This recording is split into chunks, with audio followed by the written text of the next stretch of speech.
Jenderal Besar Sudirman ini kan mengomandoi gerilya kan, perang dari mana-mana itu, dan beliau pasti diincar sama Belanda. Jadi pesawat terbang itu mencari di mana letak Sudirman berada. Kata si Jira, Kiai ini atau Pak Kiai Jenderal Sudirman ini bersama para jemaahnya, mungkin juga dengan bapaknya, melingkar duduk kemudian menghunus keris. Kerisnya berdiri.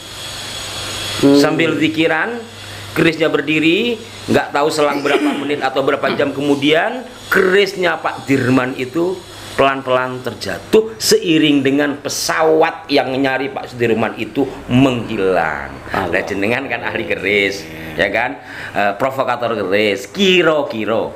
Nah, sekarang balik saya tanya, kalau tadi sempat disitir sedikit, saya sekarang balik nanya, kiro-kiro, kerisnya Pak Dirman itu nopo?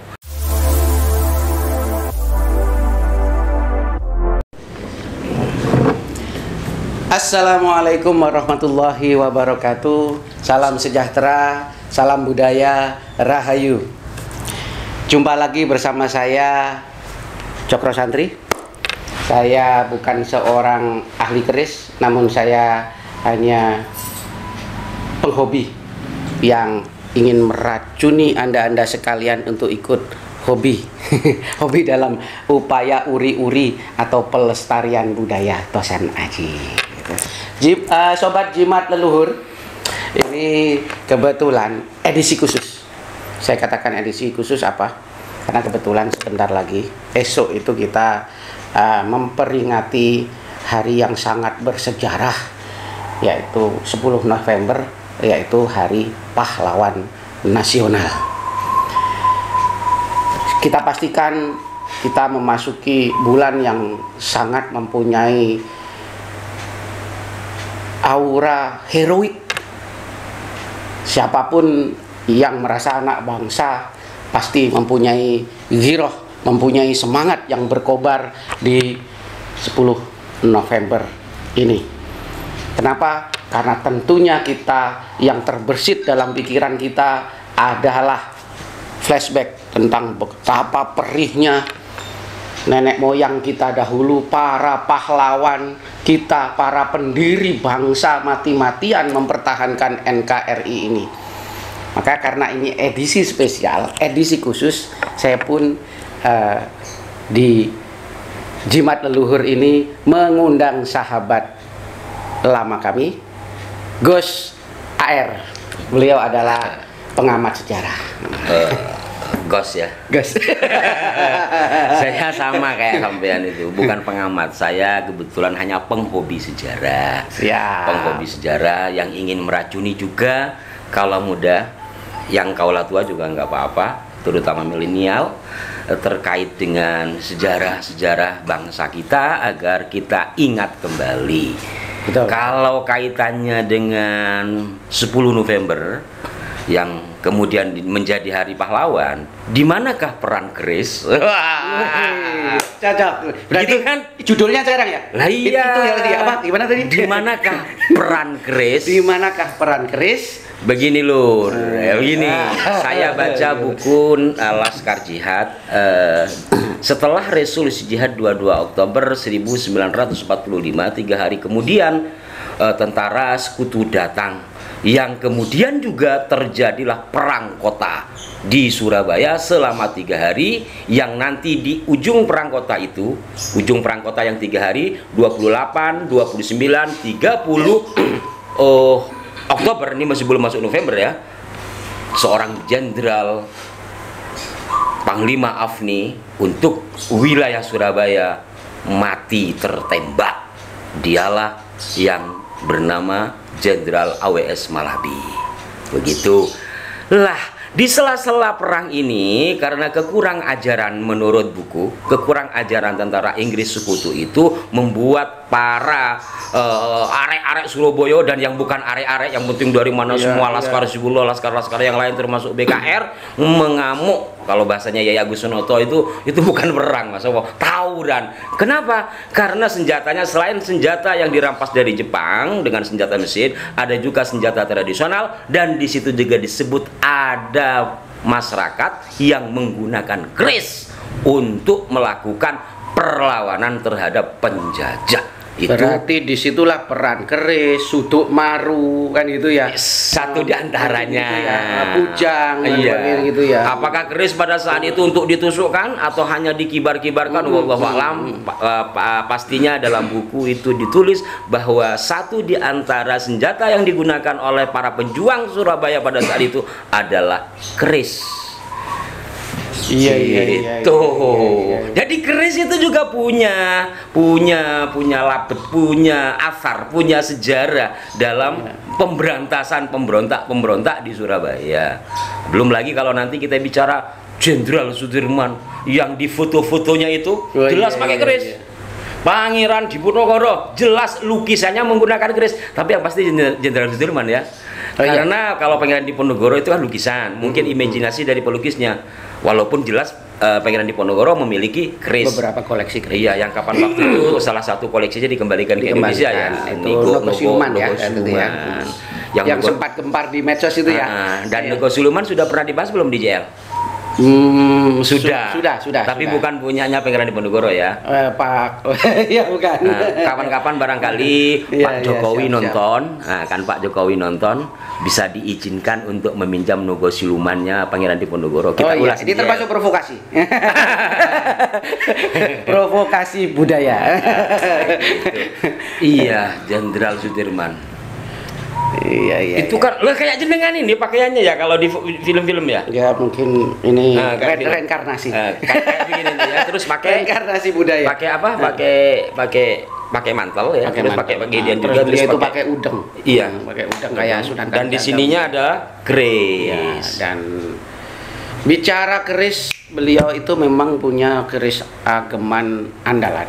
Oh begitu ya? Oh iya, yang biasa menyertai beliau di saat beliau melakukan gerilya, terus kemudian ya belusukan lah katakanlah menentukan teritori dan siasah perang. Nah itu beliau ada ageman istimewa, yaitu berupa keris pulang geni.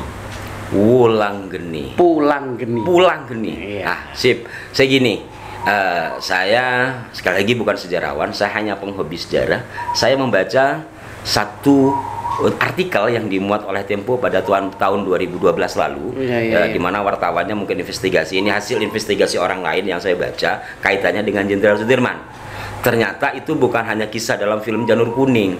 Dan film Janur Kuning itu saya masih kecilnya nonton dulu kan, ketika ada pesawat Jenderal Sudirman di itu ya katanya diacungkan itu ya. Begitu kan? Itu fiksi atau realita? Kalau dalam film mungkin pastinya itu dibuat berdasarkan cerita, berdasarkan kisah. Walaupun mungkin Pak Jenderal Sudirman tidak akan mengelu-elukan dirinya, tapi kan bisa saja orang lain yang menyaksikan. Satu diantaranya yang saya baca di Tempo itu bahwa satu saat seorang bernama Jirah yang pada saat itu berusia 16 tahun pada tahun 1949, berarti itu agresi Belanda kedua di daerah Nganjuk. Bapaknya Jirah bernama Pak Kedah. Ada segerombolan orang yang numpang tidur lah gitu ya, yang beristirahat di kediaman Pak Kedah. Kemudian ada satu orang, kata si Bu Jirah ini, sekarang Nek Jirah mungkin ya, waktu itu Nona Jirah masih usia 16 tahun, dia mengintip dari dapur perbincangan yang ada di ruang tamu lah gitu.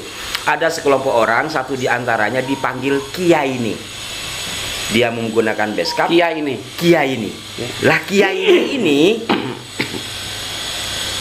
yang nanti ketahuan bahwa beliau adalah Jenderal Sudirman atau Panglima Besar Jenderal Sudirman. Bersamaan dengan itu dia mungkin sambil masak gitu kan, dengerin, nguping, tiba-tiba ada bunyi pesawat. Karena waktu itu kan memang agresi Belanda kedua, Jenderal Besar Sudirman ini kan mengomandoi gerilya kan, perang dari mana-mana itu, dan beliau pasti diincar sama Belanda. Jadi pesawat terbang itu mencari di mana letak Sudirman berada. Maka kata si Jirah, Kiai ini atau Pak Kiai Jenderal Sudirman ini bersama para jemaahnya, mungkin juga dengan bapaknya, melingkar duduk kemudian menghunus keris. menghunus kerisnya berdiri. Sambil pikiran, kerisnya berdiri, nggak tahu selang berapa menit atau berapa jam kemudian, kerisnya Pak Dirman itu pelan-pelan terjatuh seiring dengan pesawat yang nyari Pak Sudirman itu menghilang. Nah, jenengan kan ahli keris, ya kan, provokator keris, kiro-kiro. Nah, sekarang balik saya tanya, kalau tadi sempat disitir sedikit, saya sekarang balik nanya, kiro-kiro, kerisnya Pak Dirman itu nopo, dapurin nopo, bisa menghalau. Bukan hanya nyamuk, bukan hanya musuh bisa menghalau serangan dari Belanda menggunakan pesawat. Yeah. Ada diyakini oleh beberapa penggiat pusaka, ya katakanlah pecinta Tosan Aji, ada beberapa keyakinan bahwasanya beliau Panglima Jenderal Sudirman itu memang tidak jauh-jauh seperti Pangeran Diponegoro, yaitu mempunyai banyak koleksi ageman berupa keris, gitu ya, keris dan tombak. Nah, yang legenda di yang terkenal dalam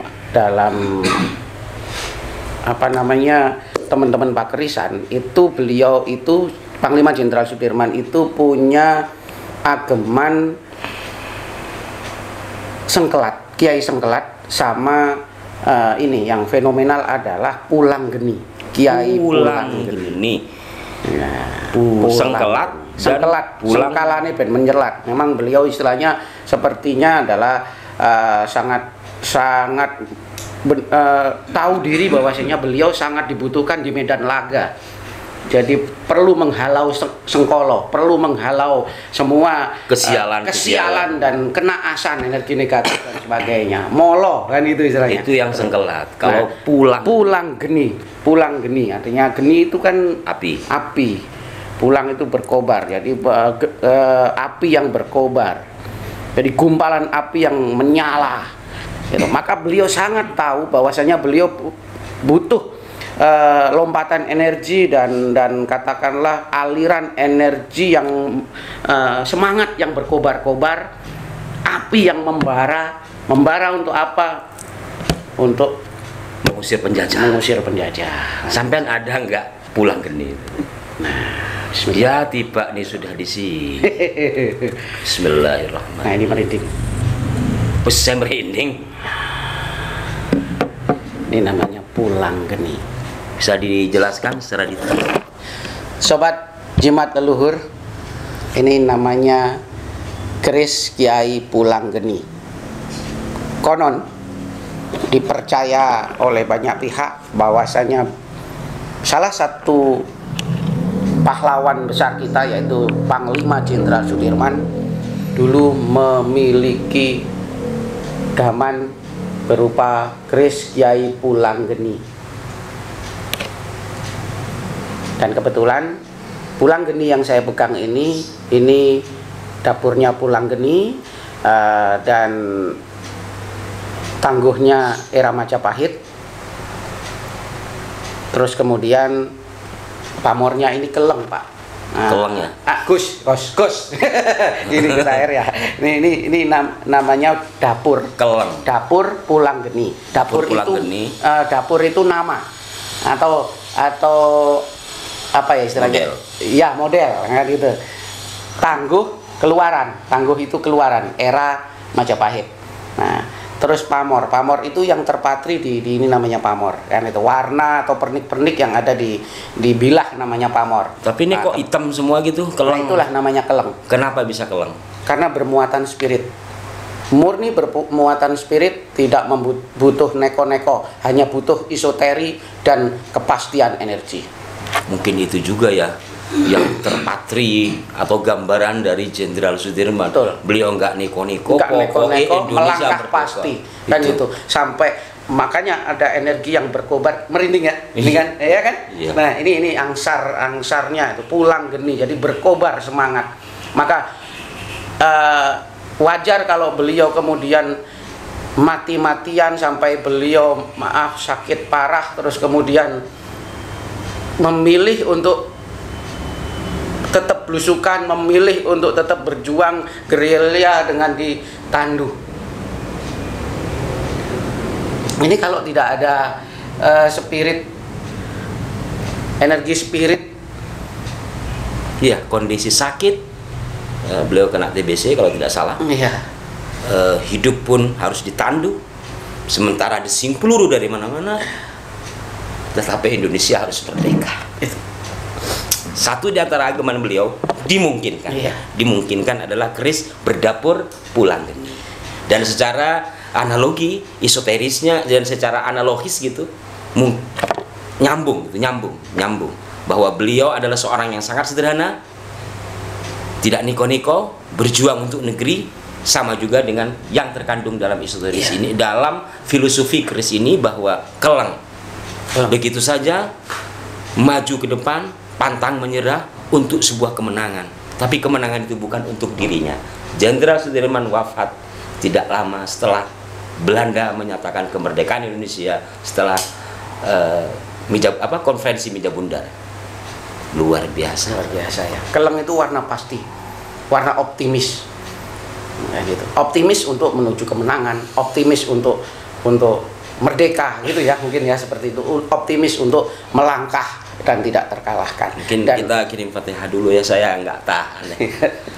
Mungkin hadratin Nabi Mustafa Muhammadin sallallahu alaihi wasallam mujahidin Indonesia bil khusus ila Jenderal Sudirman wa ila jamil muassis Nahdlatul Ulama.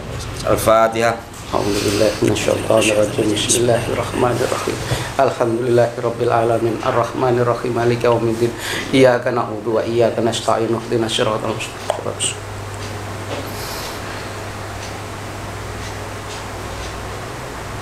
Selamat Hari Pahlawan. Mudah-mudahan beliau-beliau semua merdeka di alam barzakh sana. Amin. Ki, kalau tadi kita flashback ke masa lalu kaitannya dengan Jenderal Sudirman ya, dan perjuangan pada 10 November dan seterusnya. Karena Jenderal Sudirman ketika yang saya kisahkan tadi itu pada 49 ya, artinya sudah agresi Belanda kedua, tapi runtutan dari Resolusi Jihad 10 November sampai kepada 49 yang kemudian nanti terjadi konferensi Meja Bundar, dan Belanda juga akhirnya tidak nyerang lagi ke kita dan mengakui. Kalau ke masa kini, kira-kira yang cocok pegang keris kayak gini nih siapa? Ya jenderal, atau minimal pemimpin. Intinya adalah pemimpin, karena dia anasir energinya, tuah yoninya didedikasikan untuk melahirkan pemimpin yang mempunyai jiwa pioneering, jiwa kepemimpinan, jiwa leadership, gitu ya.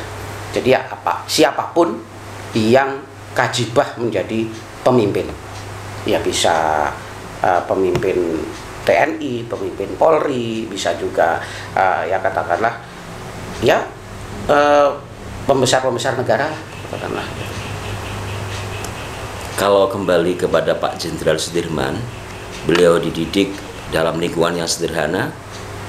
Dalam beliau belajar itu beliau ada di lingkungan Muhammadiyah. Kalau tidak salah saya baca biografi beliau, beliau tercatat juga sebagai tentara sukarelawan yang dibentuk oleh Muhammadiyah, dan beliau tergabung dalam pemuda Muhammadiyah, di mana pemuda Muhammadiyah bernama Sudirman dalam bergerilya mempertahankan kemerdekaan ini membawa sebilah keris, dan itu adalah bukti nyata yang mungkin kalau saya artikan bahwa keris tidak ada kaitannya dengan faham apapun, NU, Muhammadiyah, Persis atau apapun, betul. Bahwa ini adalah sebuah pusaka peninggalan luhur yang melahirkan spirit itu.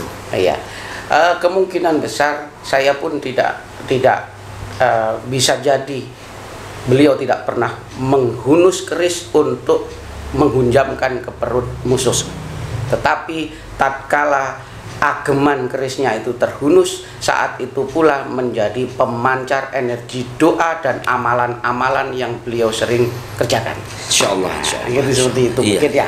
Gitu. Sehingga ada sebuah energi spiritual yang menemani langkah beliau berjuang, yang kemudian melahirkan apa istilahnya itu keniscayaan kan gitu ya, seperti apa cerita panjenengan tadi, ada pesawat yang dimungkinkan adalah sedang mencari Jenderal Sudirman karena beliau sebagai komando perang gerilya pada saat itu, tetapi mungkin juga wasilah dagang keris itu dengan disertai zikir, seiring rebahnya keris itu meluncur pergilah si pesawat tempur itu. Betul.